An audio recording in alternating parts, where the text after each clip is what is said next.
എൻ്റെ പേര് ജാനി. ഞാനൊരു 6 മാസം മുന്നേ സതീഷ് സാറിൻ്റെ അടുത്ത് റേക്കി പഠിക്കാൻ വന്നിരുന്നു. അന്ന് ഞാൻ മാസ്റ്റർ ടീച്ചർ ലെവലാണ് കംപ്ലീറ്റ് ചെയ്തത്. അത് അന്നേരം ഒറ്റയ്ക്കായിരുന്നു വന്നത്. അപ്പം എനിക്ക് പഠിച്ചു പോയി എന്നല്ലാതെ ഒരു പ്രാക്ടിക്കൽ എക്സ്പീരിയൻസ് കിട്ടിയിട്ടില്ലായിരുന്നു. അപ്പോൾ ഒന്ന് ഹീൽ ചെയ്യുന്നത് കാണാനും അറ്റ്യൂൺമെൻറ്റ് കൊടുക്കാനും ഒന്നും ഞാൻ കണ്ടില്ല. എനിക്ക് കിട്ടിയെന്നല്ലാതെ ഞാൻ കണ്ടിട്ടില്ലായിരുന്നു. അപ്പോൾ ഞാനതൊന്ന് എക്സ്പീരിയൻസ് ചെയ്യാൻ വേണ്ടിയിട്ടാണ് ഇപ്പോൾ വന്നത്. ഇപ്പോൾ ഇവിടെ ക്ലാസ് നടക്കുന്നുണ്ട് എന്നറിഞ്ഞപ്പോൾ വന്നതാണ് ഇതൊന്ന് അറിയാൻ വേണ്ടിയിട്ട്. അപ്പോൾ ഇങ്ങനെ ഒരു അവസരം എനിക്ക് സാർ ഒരുക്കി തന്നതിന് വേണ്ടി അതിനൊരുപാട് നന്ദിയുണ്ട് സാറിന്. സാർ എനിക്കാണെങ്കിൽ ഇവിടുന്ന് പോയി ഞാൻ ഹാൻഡ് പൊസിഷൻസ് ഒക്കെ ചെയ്യുന്നുണ്ടായിരുന്നു. ഇതിൻ്റെ ഇടയ്ക്ക് എനിക്ക് എൻ്റെ ഹാർട്ട് ചക്രയിൽ ബാക്ക് സൈഡിലായിട്ട് ഭയങ്കരമായിട്ട് വൈബ്രേഷൻ, അത് 1-2 ദിവസമല്ല, കണ്ടിന്യൂസ് ഒരു 1 വീക്കൊക്കെ ആയിട്ട് എനിക്കതിങ്ങനെ ഫീൽ ചെയ്തു. അപ്പം അതെന്തുകൊണ്ടാണ് അങ്ങനെ ചില ചക്രയിൽ മാത്രമല്ല, എനിക്ക് വേറെ എവിടെയും വന്നതായിട്ട് എനിക്ക് ഫീൽ ചെയ്യുന്നില്ല, ഹാർട്ട് ചക്രയിലാണ് അത് ഫീൽ ചെയ്തത്. അപ്പോൾ അത് ജനറലി ഇപ്പോൾ അറ്റ്യൂൺമെൻറ്റ് ഫസ്റ്റ് ഡിഗ്രി സെക്കൻഡ് ഡിഗ്രി ഒക്കെ അറ്റ്യൂൺമെൻറ്റ് കഴിഞ്ഞവർക്ക് ഇങ്ങനൊരു പലരും പറഞ്ഞു കേൾക്കാനുള്ളൊരു കാര്യമാണ്. അപ്പോൾ അവിടുത്തെ ടിംഗ്ലിങ് സെൻസേഷൻ, അല്ലെങ്കിൽ കൈകൾ കൂടുതൽ ഹീറ്റാവുന്നു, അല്ലെങ്കിൽ ചിലപ്പോൾ കോൾഡായിട്ട് തോന്നുന്നു, അങ്ങനെ. കാരണം ഇതൊരു നമ്മൾ ഇപ്പോൾ already we are in the world of cosmic intelligence or cosmic life force energy. പക്ഷെ എന്നാലും നമ്മളൊരു പുതിയ സിസ്റ്റത്തിലേക്ക് ഇൻട്രൊഡ്യൂസ് ചെയ്യപ്പെടുന്ന കൊണ്ട്, പുതിയൊരു ചാനലിലേക്ക് നമ്മൾ പ്രവേശിക്കുന്നതുകൊണ്ട് അത് നമ്മുടെ ബോഡിയായിട്ടൊന്ന് സിങ്കായി വരാനുണ്ട്. കംപ്ലീറ്റ് സിങ്ക് ആയി കഴിഞ്ഞാൽ it is a part and parcel of our system. അപ്പോൾ അതുവരെ ഇത്തരത്തിലുള്ള ചില ഫീലിങ്സ്, ചില ടിംഗ്ലിങ് സെൻസേഷൻസ്, ചില വൈബ്രേഷൻസ് ഒക്കെ ഉണ്ടാവും.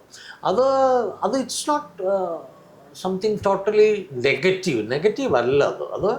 എന്നാൽ പോസിറ്റീവാണോ എന്ന് വെച്ചാൽ അതുമല്ല. കാരണം അത് പ്രത്യേക തരത്തിലുള്ള, പിന്നെ ഈ ചിലർ പറയും കുണ്ടലിനി അവൈക്കനിങ് അല്ലെങ്കിൽ തേർഡ് ഐ ഓപ്പണിങ്, ഇതിലൊക്കെ ഡിഫറെൻറ്റ് എക്സ്പീരിയൻസസ് ഒക്കെ പറയുന്നവരുണ്ട്. പക്ഷേ ആക്ച്വലി ത്രിപുര രഹസ്യം എന്ന് പറയുന്നൊരു ബുക്ക് നമ്മുടെ തന്ത്രശാസ്ത്രത്തെക്കുറിച്ചും യോഗശാസ്ത്രത്തെക്കുറിച്ചും ഉണ്ട്. അതിൽ ആക്ച്വലി കുണ്ടലിനി അവൈക്കനിങ് എന്ന് പറയുന്നത് വളരെ സോഫ്റ്റായൊരു പ്രക്രിയയാണ്. അതിൽ ഇത്തരത്തിലുള്ള സെൻസേഷൻസോ ടിംഗ്ലിങ് സെൻസേഷൻസോ, ചെറിയൊരു പെയിൻ ചിലപ്പോൾ ഉണ്ടാവാൻ, അല്ലെ ചെറിയൊരു അത് നമ്മൾ പറയില്ലേ, ഇത് വളരെ സ്വീറ്റായൊരു പെയിനാണ്, വളരെ ആഘോഷിക്കേണ്ട ഒരു വേദന എന്നൊക്കെ പറയുന്ന പോലെ ഉള്ളൊരു ഇതാണ് ഈ കുണ്ടലിനി വരുന്നത്. അതങ്ങനെയല്ല വേദന വരുന്നത്. അത് കാണുന്നത് കുണ്ടലിനി ഒരു ടോട്ടലായിട്ടൊരു എഫക്റ്റാണ്. പിന്നെ അതിനെക്കുറിച്ച് പറയുകയാണെങ്കിൽ ഞാൻ ഇതുവരെ ഒരു വീഡിയോയിലും പറയാത്ത, ക്ലാസ്സിൽ പറഞ്ഞിട്ടുണ്ട്. ഇതിൽ പറയുന്ന ഈ ത്രിപുര രഹസ്യത്തിൽ പറയുന്നത് നമ്മുടെ ആ ഒരു പവർ, സർപ്പൻ പവർ എന്ന് പറയുന്നത് സ്ലോലി റൈസ് ചെയ്ത് നമ്മുടെ ആജ്ഞാചക്രത്തിൽ എത്തുന്നതാണ് ഈ തിയററ്റിക്കൽ കൺസെപ്ച്വൽ ആയിട്ടുള്ള റിയലൈസേഷൻ, അല്ലെ കൺസെപ്ച്വൽ എൻലൈറ്റൻമെൻറ്റ് എന്ന് പറയുന്നത്. അപ്പോൾ ആക്ച്വലി അതിൽ പറയുന്നതെന്ന് വെച്ചാൽ, നമ്മൾ തന്ത്രശാസ്ത്രത്തിൽ ഇത് പറയുന്നതെന്ന് വെച്ചാൽ, ആക്ച്വലി നമ്മുടെ തേർഡ് ഐയിൽ ആ സർപ്പൻ പവർ, ആ പവറാണത്. It's not serpent, it's power. ആ ഒരു എനർജി അവിടെ എത്തുമ്പോൾ ആക്ച്വലി ഒരു ഗരുഡൻ, ഒരു പക്ഷി ഇവിടെ വന്ന് പറന്ന് വട്ടം കറങ്ങും, അല്ലെ ഒരു ശിഖരത്തിലിരിക്കും. അതാണ് അതിൻ്റെ സങ്കല്പമാണ്. റിയലായിട്ട് പക്ഷി വരുമെന്നല്ല.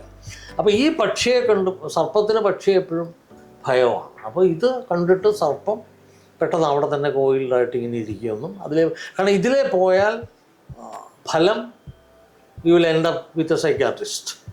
ലൂണസി തന്നെയാണ്, ഭ്രാന്താവും. ഇതിലെ ആ എനർജി പോയാൽ ലൂണസി തന്നെയാണ്.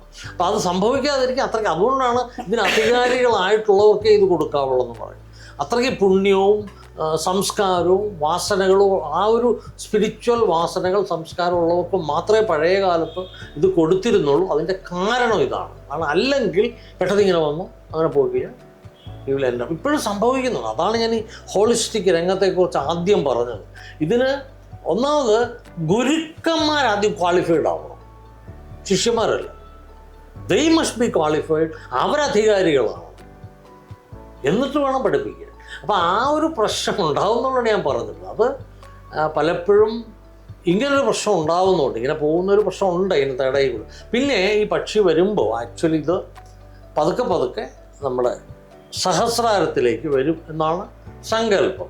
സഹസ്രാരത്തിലേക്ക് വന്ന് അവിടെ ഇങ്ങനെ ഇരിക്കും. അപ്പോഴത്തേക്കും ഭയങ്കര ജോയാണ് നമുക്ക്.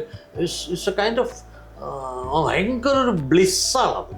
അല്ല അത് ഈ പറയുന്ന ഒരു ടിംഗ്ലിങ് സെൻസേഷനോ ഒന്നുമല്ല. ഒരു അസ്വസ്ഥത നമുക്ക് ഉണ്ടാക്കില്ല, ഒരസ്വസ്ഥത ഉണ്ടാക്കില്ല. ഇറ്റ്സ് ടെറിഫിക് ആ എക്സ്പീരിയൻസ്. അപ്പോൾ അതിങ്ങനെ അവിടെ ഇങ്ങനെ നിൽക്കുമ്പോൾ പെട്ടെന്ന് ഗരുഡൻ ഇവിടുന്ന് പറന്ന് അവിടെ വരും. അല്ലെങ്കിൽ എന്താ വെച്ചാൽ ദിസ് വിൽ ഈ serpent power, serpent energy will escape through it death, either lunacy or death. അതാണ് ഈ ഇത്തരത്തിലുള്ള പ്രോസസ്സിൻ്റെ ഏറ്റവും വലിയ ഒരു പ്രശ്നം. അപ്പോൾ എന്നിട്ട് ശ്രീരാമകൃഷ്ണ പരമഹംസർ, അദ്ദേഹം നമ്മുടെ ഗുരുസ്ഥാനീയനായ അദ്ദേഹം പറയും, ചുരുക്കം ചില ആൾക്കാർക്ക് മാത്രമേ അത് സംഭവിക്കാറുള്ളൂ. ഈ നമ്മുടെ ബ്രഹ്മരന്ധ്ര ഓപ്പണിങ് അല്ലെ സഹസ്രാര ഓപ്പണിംഗ് എന്ന് പറഞ്ഞാൽ ചുരുക്കം ചില ആൾക്കാർക്ക് മാത്രമേ സംഭവിക്കാറുള്ളൂ. സംഭവിച്ചാൽ തന്നെ അദ്ദേഹം പറയുന്ന 41 ദിവസത്തിനുള്ളിൽ പോവും, ശരീരം വിട്ടു പോവും, മരിക്കും എന്ന് തന്നെ പറയാം. അല്ലെ സമാധി എന്നോ എന്ത് പേര് പറഞ്ഞാൽ will not be present in this world. പിന്നെ ഉള്ളവർക്ക് എന്തെങ്കിലും പർപ്പസ് ഉണ്ടാവും, യൂണിവേഴ്സ് എന്തെങ്കിലും പർപ്പസ്.